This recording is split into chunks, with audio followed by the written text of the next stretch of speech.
అన్న ఉద్దేశంలో నన్ను ఎలాగైనా సరే నా భవిష్యత్తును పాతి పెట్టాలి అన్న ఉద్దేశంతో ఎన్నో చేశారు. అందులో భాగం ఫోన్ ట్యాపింగ్లు అయితేనేమి, నా మీద నిఘా పెట్టడం అయితేనేమి, నేను మాట్లాడుతున్న వాళ్ళని ట్రాక్ చేయడం అయితేనేమి, నాకు రాజకీయంగా బలమయ్యే వాళ్ళని లేక నాకు సపోర్ట్ చేసే వాళ్ళని బెదిరించడం అయితేనేమి, ఇలాంటివి ఎన్నో చేశారు. అందులో భాగంగానే ఈ ఫోన్ ట్యాపింగ్ కూడా చేశారు. జగన్మోహన్ రెడ్డి గారి అత్యాచారాలలో ఫోన్ ట్యాపింగ్ అనేది చాలా చిన్నది. అసలు నేను ఊపిరి తీసుకోవడమే కష్టం చేశారు జగన్మోహన్ రెడ్డి గారు.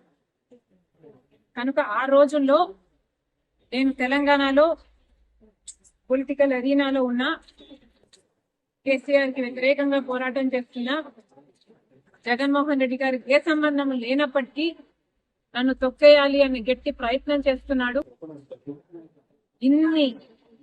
ఇంతమంది ఇన్ని ఫోర్సెస్ తో పోరాటం చేయడం వాస్తవానికి నాకు చాలా కష్టంగా ఉండింది. Therefore, I could not fight every battle. I had to choose which battle to fight. And at time low, I could not afford to fight this phone tapping issue.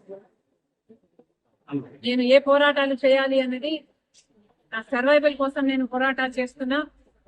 కాబట్టి ఆ పర్టికులర్ టైంలో ఫోన్ ట్యాపింగ్ ఇష్యూ మీద నేను పోరాటం చేయలేకపోయినా, in spite of knowing that it's illegal, unethical and against my constitutional rights.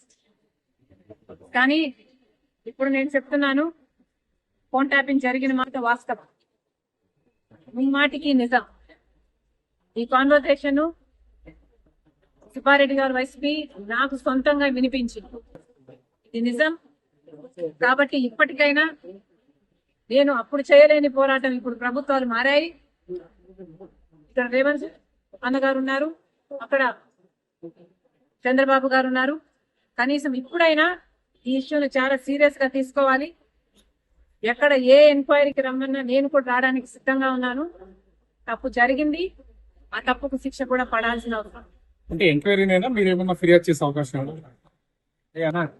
నేను ఫిర్యాదు చేయాలి అనుకుంటే జగన్మోహన్ రెడ్డి గారు నాకు ఎంఓయూ రాసిచ్చిన రోజే ఇది అమలు చేయటం లేదు అని ఫిర్యాదు చేసేదాన్ని. నిజానికి సొంత తల్లిని కోర్టు తీర్చింది జగన్మోహన్ రెడ్డి గారు.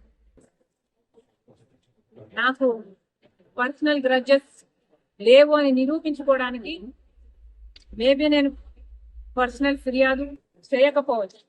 కానీ నేను చెప్పాలనుకుంటున్నది సోషల్ ఇష్యూ. ఇక్కడ తప్పు జరిగింది.